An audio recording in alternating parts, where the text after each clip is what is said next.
ഒരു കാലം, ചെലവഴിക്കാൻ ഒരു കാലം, എല്ലാത്തിനും ഒരു സമയമുണ്ട്. 23 കാലങ്ങൾ സമയമുള്ളപ്പെടുത്ത് വായിച്ചോ. സഭാപ്രസംഗന്റെ പുസ്തകം 3-ാം അധ്യായത്തിൽ. ഹല്ലേലൂയ. കൈയെടുത്തിച്ചു നന്ദി പറഞ്ഞേ. Hallelujah, hallelujah. ജനിക്കാനൊരു കാലം, മരിക്കാനൊരു കാലം. അതുകൊണ്ട് എന്താ മരിച്ചു പോയത് ചെറുപ്പോലെ എന്ന് ആരും ഇനിമേൽ ചോദിക്കരുത്. ക്രൈസ്തലോ. എൻ്റെ ഒരു കസിന് കുഞ്ഞുങ്ങളുണ്ടായിട്ട് വയറ്റിൽ വെച്ചൊരു കൊച്ചു മരിച്ചുപോയി. അത് കഴിഞ്ഞൊരു കൊച്ചിനെ പ്രസവിച്ചു. 6 മാസമായപ്പോൾ കൊച്ചു മരിച്ചുപോയി. വീണ്ടും ഒരു കൊച്ചിനെ കെട്ടി. 1 വയസ്സായപ്പോൾ കൊച്ചു മരിച്ചുപോയി. വീണ്ടും ഒരു കൊച്ചിനെ കെട്ടി. 1.5 വയസ്സായപ്പോൾ ഒരു കൊച്ചിനെ മരിച്ചുപോയി. അടുത്ത കൊച്ചിനെ കെട്ടി. ആ കൊച്ച് അതിനേക്കാൾ വളർന്നിട്ട് മരിച്ചു. കൊച്ചുങ്ങളെ കുടിച്ചിടുന്ന വഴി തന്നെ. അവസാനം പ്രാർത്ഥിച്ച് ഈ സഹനങ്ങളെല്ലാം കാഴ്ചവെച്ച് എല്ലാവരും കണ്ണീരോടെ പ്രാർത്ഥിച്ചു. പിന്നെ ഒരു കൊച്ചിനെ കെട്ടി. ആ കൊച്ച് ജീവനോടെ ഇരിക്കുന്നു. കൊച്ചിന്റെ കല്യാണവും, കൊച്ചു വലുതായി, കല്യാണവും കഴിഞ്ഞ് ആ കൊച്ചിന് ഇപ്പൊ 3 കൊച്ചുണ്ട്. ആ കൊച്ചിനോടുകൂടെ ഈ അമ്മ ജീവിക്കാം. നിങ്ങൾക്ക് കൊച്ചുണ്ടാകില്ല. ഡോക്ടർമാരൊക്കെ പറഞ്ഞു ഉണ്ടാകുന്ന കൊച്ചുങ്ങളൊക്കെ അതിന്റെ ദോഷം, ഇതിന്റെ ദോഷം. അന്ധവിശ്വാസക്കാർ പറഞ്ഞു പക്ഷിയുടെ ദോഷം, പൂർവ്വഘടം, ശാപബന്ധനം, അതിനെ കൊന്നിട്ടുണ്ടാ, ഇതിനെ കൊന്നിട്ടുണ്ടാ, പറമ്പിന്റെ ദോഷം, കന്നിമൂല, രാഹുകാലം, ഗുളികകാലം, യമകണ്ഠകാലം എന്നാ അതിന്റെ പുറകെ പോകും. ക്രൈസ്തലോ. ആ കുടുംബം ദൈവത്തിൽ ആശ്രയിച്ചു. ഒരുപാട് പേര് അവർക്ക് വേണ്ടി പ്രാർത്ഥിച്ചുകൊണ്ടിരുന്നു. ഡോക്ടർമാര് പറഞ്ഞു 1-ാമത്തെ കൊച്ചി, 2-ാമത്തെ കൊച്ചി, 3-ാമത്തെ കൊച്ചി, 4-ാമത്തെ കൊച്ചി. കൊച്ചുങ്ങളൊക്കെ ഇങ്ങനെ മരിച്ച് കൊതിപ്പിച്ച് ജീവിച്ച് കൊച്ചുങ്ങൾ മരിച്ചു പോകുന്ന അവസ്ഥ. അവസാനം ഒരു കൊച്ചിനെ കൊടുത്തു. ആ കൊച്ചു ദീർഘായുസോടെ ഇരിക്കുന്നു. കൊച്ചിന്റെ കല്യാണം കഴിഞ്ഞു. കൊച്ചിന് 3 കൊച്ചുങ്ങളെ, 3 തക്കടമണ്ടനാമ്പിള്ളേരെ കർത്താവ് കൊടുത്തു. കൈയെടുത്ത് കർത്താവെന്ന് പറഞ്ഞു. ഞങ്ങളെ പ്രാർത്ഥനയിലോട്ട് കൊണ്ടുവന്ന ആ കുടുംബം. ഞങ്ങൾക്ക് വണ്ടി കാശില്ല, പ്രാർത്ഥിക്കാൻ പോകാൻ കാശില്ല, ബ്രദർമാരെ ഞങ്ങളുടെ വീട്ടിൽ പ്രാർത്ഥിക്കാൻ കൊണ്ടുവരാൻ വേണ്ടി കാശില്ല.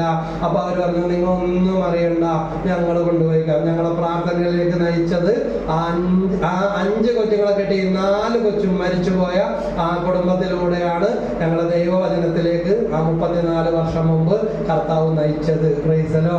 നാമാന്റെ കുഷ്ഠം മാറാൻ വേണ്ടി ഒരു പരിചാരിക പെണ്ണിലൂടെയാണ് ദൈവം സംസാരിച്ചത്. ദൈവം ആരെ കൂടെ വേണേലും സംസാരിക്കും. അമ്മയിൽ കൂടെ സംസാരിക്കും. നമുക്ക് വേറെ പണി, നമുക്ക് വിശ്വാസം ഉണ്ട്, അമ്മ ഇതൊക്കെ പ്രാർത്ഥിച്ചു. ഞങ്ങൾ അതിനൊന്നും എതിരല്ല. പ്രൈസലോ. അപ്പൻ്റെ അമ്മയുടെ ഒരു പ്രാർത്ഥന, പൊയ്ക്കോ വണ്ടിക്കാശര എന്ന് പറയും. ഞങ്ങൾക്ക് സമയമായിട്ടില്ല, പ്രായമായിട്ടില്ല, ഈ പ്രായമാകുമ്പോ പ്രാർത്ഥിക്കാന്ന് പറയും. അയൽവാസി പറയും നല്ലൊരു പ്രാർത്ഥനയുണ്ട്, ശക്തീകരണ പ്രാർത്ഥനയാണ്, വാ എന്ന് പറയും. പക്ഷെ ഇപ്പൊ അയൽവാസിനെ കാണാനില്ല, കൊണ്ടുവന്ന ആളെ കാണാനില്ല. ഇത് പോകാൻ സമയമില്ല, തിരക്കാണെന്ന് പറഞ്ഞവര് വന്നിട്ട് അവിടെ നിന്ന് പോകുന്നില്ല. ഹല്ലേലൂയ. യേശുവേ നന്ദി. അപ്പോ തോബിത്ത് 13:6 വണ്ടി മുന്നോട്ട് പോകുന്നില്ല. അവയം വായിച്ചോ.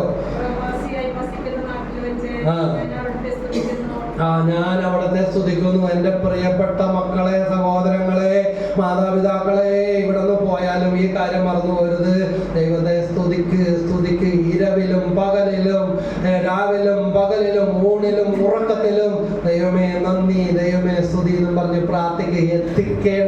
എത്തേണ്ടടുത്ത് കർത്താവ് നിങ്ങളെ എത്തിക്കും. Hallelujah, hallelujah.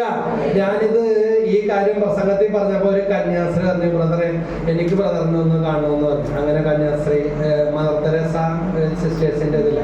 അങ്ങനെ സിസ്റ്റർ പറഞ്ഞു ബ്രദറിന്റെ കഥ പോലെ തന്നെ എൻ്റെ കഥയെന്ന് പറഞ്ഞു. സിസ്റ്ററിന്റെ അപ്പച്ചൻ ഒരു മദ്യപാനിയായിരുന്നു. അതേ കാലയളവും അതേ അവസരങ്ങളൊക്കെ തന്നെ. എന്നിട്ട് സിസ്റ്റർ പറഞ്ഞു അപ്പൻ മദ്യപാനമൊക്കെ പ്രാർത്ഥിച്ച് മദ്യപാനമൊക്കെ മാറി നല്ല കൊള്ളയായി. പക്ഷേ ഈ സിസ്റ്റേഴ്സിന് ഇപ്പൊ അമേരിക്കയിൽ അല്ലെങ്കിൽ കൽക്കട്ടയിൽ അങ്ങനെയൊക്കെ പോയാൽ 10 വർഷം കഴിയുമ്പോൾ അടുത്ത സ്ഥലത്തേക്ക് മാറ്റം വരുന്നു. അപ്പൊ സിസ്റ്ററിന്റെ ഒരു ആഗ്രഹവും പ്രാർത്ഥന ഇതായിരുന്നു, എൻ്റെ അപ്പൻ മരിക്കുമ്പോൾ അപ്പന്റെ കൂടെ ഉണ്ടാകണം. പ്രൈസലോ. ഹല്ലേലൂയ. അപ്പന്റെ മദ്യപാനം മാറാനും പുതിയ ആളാകാനും പ്രാർത്ഥിച്ച് അലങ്കോലമായി കൂടി വന്നുകൊണ്ടിരുന്നു. പക്ഷെ അവസാനം തന്നെ അതെല്ലാം പൊളിച്ചു മാറ്റിയതുപോലെ മാറി അപ്പൻ നല്ലൊരു മനുഷ്യനായി. അങ്ങനെ സിസ്റ്റർ നാട്ടിൽ വന്നിരിക്കുന്ന സമയത്ത് ആ സിസ്റ്റർ പറഞ്ഞത് അപ്പനൊരു ചെറിയ ഒരു കെട്ടൽ പോലെ വന്ന് വെള്ളമൊക്കെ ഒഴിച്ചു കൊടുത്ത് സിസ്റ്ററിന്റെ മടിയിൽ കിടന്ന് അപ്പം മരിച്ചു. പ്രൈസലോ. അപ്പം മരിക്കുമ്പോൾ കൂടെ ഉണ്ടാകണം എന്നുള്ളൊരു പ്രാർത്ഥന. വിദേശത്തൊക്കെ ആയിരിക്കുമ്പോൾ ആ സമയത്ത് എത്തൂലേ ഒന്നും അറിയില്ല. ഇതാ എലിസബത്ത് എന്ന് പറഞ്ഞ കന്യാസ്ത്രീ ആകാൻ ഒരു ദൈവവിളി, ഒരു ജീവിതം ഉണ്ടെങ്കിൽ ഒരു കന്യാസ്ത്രീ ആകണം എന്നല്ലാതെ ഒരു ചിന്തയുമില്ല. കന്യാസ്ത്രീ മഠത്തിൽ ചേർന്ന് വളരെ സന്തോഷത്തോടെ ജീവിതം നയിക്കുമ്പോഴാണ് അതിഥിയായെത്തിയ രോഗം വിട്ടുമാറാത്ത രോഗം മൂലം ഇതാ നോവിഷേറ്റ് ആസ്പിരന്റ് കാലഘട്ടങ്ങളിലൊക്കെ രോഗബാധിതയായാൽ അവർ തിരിച്ചുവിടും. കാരണം ദൈവത്തിന് കൊടുക്കുന്നത് ഊനമറ്റതിനെ, കുറവില്ലാത്തതിനെ കൊടുക്കണം. അങ്ങനെ അവരുടെ നിയമം അനുസരിച്ച് അവള് കരഞ്ഞപേക്ഷിച്ചെങ്കിലും ആ മഠത്തിന്റെ നിയമം പാലിക്കാൻ വേണ്ടി അവളെ തിരിച്ച് വീട്ടിലേക്ക് യാത്രയാക്കി. വിട്ടുമാറാത്ത രോഗവുമായി വീടിന്റെ പടികൾ തിരിച്ചു കയറുമ്പോൾ ഇതാ പ്രതീക്ഷകൾ കൈവിട്ടു പോയതിന്റെ എല്ലാവർക്കും ഉണ്ടാകുന്നത് പോലെയുള്ള കഠിനമായ ദുഃഖവും വേദനയും. എങ്കിലും ദൈവത്തെ തള്ളിപ്പറഞ്ഞില്ല. ദൈവത്തിന് ശ്രേഷ്ഠമായ ഒരു പദ്ധതി ഉണ്ടാകാം. കന്യാസ്ത്രീയാകാൻ ആഗ്രഹിച്ചു, പക്ഷേ ആ ദൈവം മറ്റൊരു വഴിയാകാം തീരുമാനിച്ചിരിക്കുന്നത്. ഇത് കഥയല്ല, നടന്ന ജീവിതാനുഭവമാണ് കേട്ടോ. അവള് തിരിച്ചു വീട്ടിലേക്ക് വന്ന് വീടിന്റെ പടവുകൾ കയറുമ്പോൾ, ഓ ദൈവമേ, ഒരു കന്യാസ്ത്രീയാകാൻ എന്നെ നിനക്ക് വേണ്ട എങ്കിൽ ഒരു കാര്യം ചെയ്താൽ മതി, ഒരച്ഛന്റെ അമ്മയാകാൻ വേണ്ടിയുള്ള അനുഗ്രഹം എനിക്ക് തരണം. ചില്ലറ പൂതിയില്ല. മാറാത്ത രോഗവുമായി തിരിച്ച് വീട്ടിലേക്ക് വരുമ്പോ വീട്ടിലുള്ളവർക്കെല്ലാം ഭയങ്കര സങ്കടമായി. കന്യാസ്ത്രീയാകാൻ പോയ മോളിലെ തിരിച്ചു വരുന്നത്. അവക്കാണെങ്കിൽ ഒരു കുറവുമില്ല, നല്ല കൊച്ച. പക്ഷെ ഈ രോഗം എന്ത് പാപോ, ആരുടെ പാപോ, അവർക്ക് ഭയങ്കര വിഷമവും കണ്ണുനീരും. എന്നാൽ പ്രതീക്ഷ കൈവിടാതെ അവള് ദിവസവും പ്രാർത്ഥിച്ചു, വചനമൊക്കെ കേട്ടു, കുർബാനയിലൊക്കെ പങ്കെടുത്ത് പ്രാർത്ഥിച്ച് ഈ മകള് ഇതാ മരുന്നുകളൊക്കെ കഴിച്ചുകൊണ്ടിരുന്നു. അവള് പൂർണ്ണ സൗഖ്യം പ്രാപിച്ചു. അപ്പൊ വീട്ടുകാർ വീണ്ടും രംഗപ്രവേശം ചോദിച്ചു, മോളെ നീ എലിസബത്തെ, ഇനി അപ്പനും നമുക്കൊക്കെ പ്രായമായിക്കൊണ്ടിരിക്കുകയാണ്, അതുകൊണ്ട് നീ ഒറ്റത്തടിയായിട്ട് എങ്ങനെ നിൽക്കും? ഒരു കന്യാസ്ത്രീ ആകാനായിട്ട് പറ്റിയില്ല, ഇനി നിന്നെ ഒട്ടും എടുക്കുമെന്നും തോന്നുന്നില്ല. അതുകൊണ്ട് നിന്നെ കല്യാണം കഴിപ്പിച്ചു വിടേണ്ടത് ഞങ്ങളുടെ ഉത്തരവാദിത്തമാണ്. ഇതാ മാതാപിതാക്കളിലൂടെ കേട്ടത് ദൈവസ്വരമാണെന്ന് തിരിച്ചറിഞ്ഞുകൊണ്ട് മാതാപിതാക്കൾക്ക് അവിടെ വിധേയപ്പെട്ടു. ഈശോ ജ്ഞാനത്തിലും പ്രായത്തിലും മാതാപിതാക്കൾക്ക് വിധേയപ്പെട്ടു എന്ന് നമ്മൾ തിരുവചന ഗ്രന്ഥത്തിൽ കാണുന്നുണ്ട്. മാതാപിതാക്കൾക്ക് വിധേയപ്പെട്ടു. ഇതാ അങ്ങനെ കല്യാണാലോചനകൾ നടന്നു. നല്ലൊരു ചെറുക്കൻ കാണാനായിട്ട് വന്നു. അപ്പോ പെണ്ണിന് വല്ലതും സംസാരിക്കാനുണ്ടോ? ചെറുക്കനും പെണ്ണും സംസാരിക്കട്ടെ. ചെറുക്കനും പെണ്ണും സംസാരിച്ചു. അവളുടെ അവസ്ഥകളൊക്കെ പറഞ്ഞു, രോഗം മാറിയ കാര്യങ്ങളും കന്യാസ്ത്രീയാകാൻ പറ്റാഞ്ഞതിന്റെ കഥകളൊക്കെ പറഞ്ഞു. കൂട്ടത്തിൽ അവള് പറഞ്ഞു, എനിക്ക് കന്യാസ്ത്രീയാകാൻ പറ്റിയില്ല, പക്ഷെ ഒരു അച്ഛന്റെ അമ്മയാകാനുള്ള ആഗ്രഹമുണ്ട്, തെറ്റാണെങ്കിൽ ക്ഷമിക്കണം.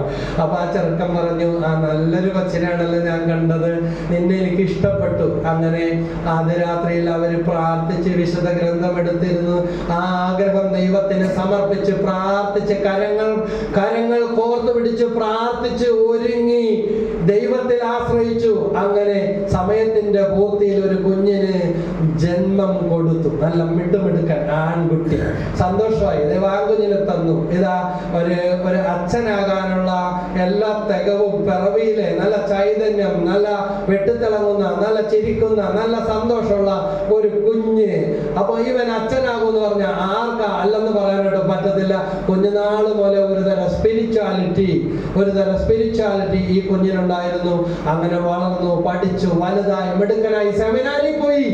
മാതാപിതാക്കളുടെ അനുഗ്രഹത്തോടെ സെമിനാരിൽ പോയി. അച്ഛനായി, മെത്രാനായി, കർദിനാളായ മകൻ ഇതാ പെട്ടെന്ന് അറിയിപ്പ് വന്ന് വീട്ടിലേക്ക് വന്നു. അമ്മയ്ക്ക് എന്തോ നല്ല സുഖമില്ല. അങ്ങനെ അമ്മയുടെ അടുത്ത് വന്നു. അമ്മയ്ക്ക് രോഗിലേപനം കൊടുത്തു. കർദിനാളായ മകന്റെ മടിയിലേക്ക് അമ്മയുടെ തല ഉയർത്തിക്കിടത്തി. പറഞ്ഞ കരച്ചിൽ വരും.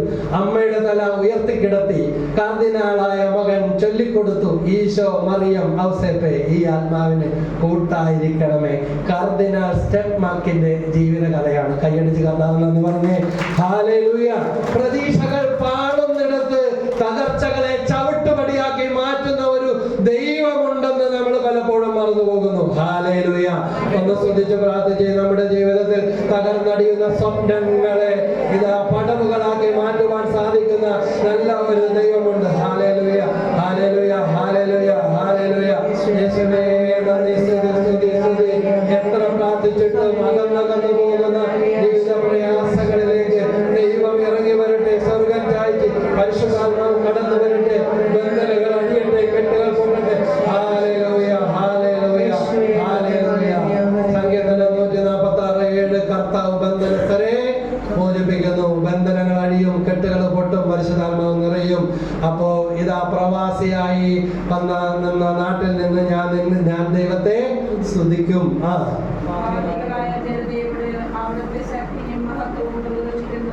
സ്വന്തം കാര്യം മാത്രം നോക്കി സ്വന്തം കാര്യം സിന്താബ.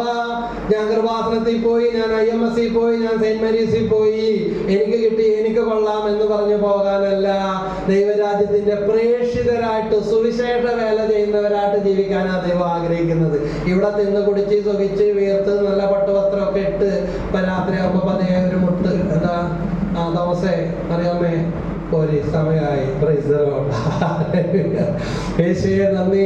ലൂക്കാ 12 പറയുന്നുണ്ട്, ഈ രാത്രിയിൽ ദൈവം നിന്നെ വിളിക്കുകയാണെങ്കിൽ ഇതെല്ലാം ആരുടെ ഘോഷ നിന്റെ ആത്മാവിനെ ദൈവം നിന്നിൽ നിന്ന് എടുക്കും എന്ന് പറയുക. എപ്പോ വേണമെങ്കിലും വിളി വരും. അതുകൊണ്ട് ഒരുക്കമുള്ളവരായിരിക്കുവാൻ നമുക്ക് സാധിക്കുന്നുണ്ടോ? ഹല്ലേലൂയ.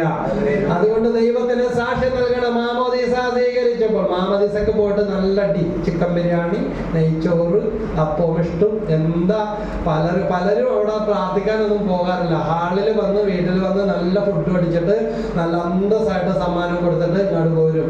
ആ മാമോദീസയുടെ ചടങ്ങിലൊന്ന് പോയി നോക്കുക. നെറ്റിയിൽ കുറിച്ചടയാളം വരയ്ക്കും, കണ്ണിൽ കുറിച്ചടയാളം വരയ്ക്കും, ചുണ്ടിൽ വരക്കും, നെഞ്ചിൽ വരക്കും, കയ്യിൽ വരക്കും, കാലിൽ വരക്കും.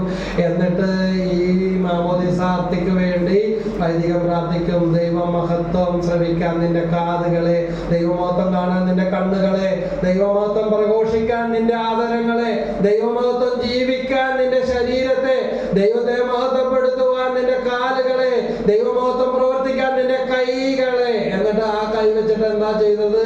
സ്വന്തം കാര്യം സിന്ദാബ. Praise the Lord. ഹല്ലേലൂയ. അങ്ങനെ ജീവിച്ചാൽ മതി.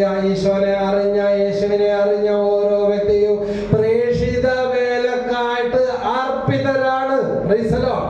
ഹല്ലേലൂയ. ഒരു യേശു ശിഷ്യന്മാരോട് പറഞ്ഞത്, make disciples of all nations. എല്ലാവരെയും പോയി ലോക അവസാനം വരെ അല്ലെങ്കിൽ എല്ലാ ജനതകളെയും ശിഷ്യപ്പെടുത്തുവിൻ. എല്ലാവരോടും സുവിശേഷം പ്രഘോഷിക്കുവിൻ. എന്ത് പ്രഘോഷിക്കണം? സുവിശേഷം പ്രഘോഷിക്കണം. ഹല്ലേലൂയ. ഹല്ലേലൂയ. യേശുവേ നന്ദി, യേശുവേ സ്തുതി. നടുവിന് പ്രയാസവും കാലിലേക്ക് ഒരു മരവിപ്പുമായിട്ട് കടന്നു വന്നിരിക്കുന്ന ഒരു വ്യക്തിക്ക് ഈശോ സൗഖ്യം കൊടുക്കുന്നുണ്ട്. അങ്ങനെയുള്ള ആരെങ്കിലും ഉണ്ടോ? നടുവിനും ഉണ്ട്, കാലിനും ഉണ്ട്. Price the Lord. ഒന്നല്ല 3-4 പേരുണ്ട്. ദൈവമേ, ആ നട്ടലിന്റെ രോഗം, കാലിന്റെ മരവിപ്പ് മാറ്റി കൊടുക്കാനൊന്ന് സൂചിച്ച് പ്രാർത്ഥിച്ച ഈശോ പ്രവർത്തിച്ചുകൊണ്ടിരിക്കുക. കർത്താവേ, അത് ഞാനായിരിക്കണേ എന്ന് പ്രാർത്ഥിക്കും. യേശുവിന്റെ രക്തം കൊണ്ട് കടുകട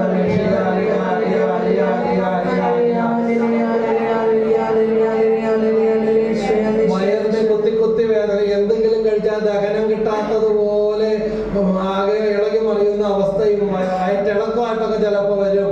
വയറിന്റെ ചില അസ്വസ്ഥതകളുള്ള ഏതോ ഒരു വ്യക്തിക്ക് ഈശോ സൗഖ്യം കൊടുക്കുന്നുണ്ട്. വയറിന് ഇങ്ങനെ കുത്തി മറിച്ചതുപോലെയാണ്. അങ്ങനെയുള്ള ആരെങ്കിലും ഉണ്ടോ? കുത്തിപ്പറിക്കുന്നത് പോലെ ഇടയ്ക്ക് വേദന വരും. Price the Lord. എത്ര നാളായിട്ടുണ്ട് ഈ ഒരു പ്രയാസം? ആണോ? യേശുവേ നന്ദി.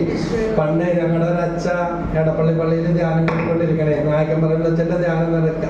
അപ്പൊ യൂട്രസ് സംബന്ധമായ തകരാറിനെ കുറിച്ച് അച്ഛൻ മെസ്സേജ് പറഞ്ഞു. നായകമ്പറമ്പിൽ അച്ഛൻ പറഞ്ഞ് 6 പേരുടെ യൂട്രസ് സംബന്ധമായ തകരാറ് ഈശോ സുഖപ്പെടുത്തണമെന്ന് പറഞ്ഞു. അപ്പൊ എൻ്റെ ആന്റിയൊക്കെ വാളണ്ടിയറായിട്ട് നിൽക്കുകയാണ്. അച്ഛൻ വീണ്ടും വീണ്ടും പറഞ്ഞിട്ട് ആ പറഞ്ഞ എണ്ണം വരുന്നില്ല. അവസാനം നോക്കിയപ്പോ അപ്പുറത്തെ വാളണ്ടിയറായിട്ട് നിൽക്കുന്ന ഞങ്ങളുടെ അച്ഛ കൈവൊക്കെ പിടിച്ച് നിൽക്കണേന്. അപ്പൊ വീട്ടിൽ വന്നിട്ട് അച്ഛ പറഞ്ഞ് ഇത് എന്ത് ആന്റി വെച്ച് ഇത് എന്ത് കഷ്ടമാണ്. അച്ഛ യൂട്രസിന്റെ കംപ്ലൈന്റ് മാറി അവിടെ കൈ പൊക്കാൻ പറഞ്ഞപ്പോഴേക്കും അച്ഛ കൈവൊക്കെ പിടിച്ച് പിന്നെ ഒരച്ഛനല്ലേ എത്ര പ്രാവശ്യം എന്ന് വെച്ചാ പറയുന്നത്, ഒരെണ്ണ അനങ്ങളില്ല. അപ്പൊ ആരെകളുടെ മാറിയിട്ടുണ്ടാവും. അവർക്ക് വേണ്ടി ഞാൻ കൈ പൊക്കിയതാണ്. ഒന്ന് സ്തുതിച്ച് പ്രാർത്ഥിച്ച് ഹല്ലേലൂയ. യേശുവേ നന്ദി, യേശുവേ സ്തുതി, യേശുവേ ആരാധന, ദൈവമേ ആരാധന. Hallelujah, hallelujah, hallelujah, hallelujah, hallelujah, hallelujah, hallelujah, hallelujah, hallelujah. രണ്ട് കൈക്കും മരവിപ്പുള്ള ഒരു വ്യക്തിയുടെ മരവിപ്പിന്റെ അസ്വസ്ഥത ഈശോ എടുത്ത് മാറ്റുന്നുണ്ട്. കൈക്ക് മരവിപ്പ്. Praise the Lord. സുജാതയ്ക്കാണ് സൂചിച്ച് പ്രാർത്ഥിച്ചേ. ഹല്ലേലൂയ. യേശുവേ നന്ദി, ഈശോയെ സ്തുതി, ഈശോയെ മഹത്വം, ദൈവമേ മഹത്വം. കണ്ണിൽ നിന്ന് വെള്ളം വരല്, കണ്ണിൽ ചൊറിച്ചിലുള്ള ഒത്തിരി നാളായിട്ടുള്ള ഒരു ബുദ്ധിമുട്ടാണ്. അങ്ങനെ പ്രയാസപ്പെടുന്ന ഏതൊരു വ്യക്തിക്ക് ഈശോ സൗഖ്യം കൊടുക്കുന്നുണ്ട്. കുറ്റപ്പെടുത്താതെ വിശ്വാസത്തോടെ ഏറ്റെടുത്ത് പ്രാർത്ഥിക്കുക. ഒന്ന് സ്തുതിച്ച് പ്രാർത്ഥിച്ചേ. ഹല്ലേലൂയ. യേശുവേ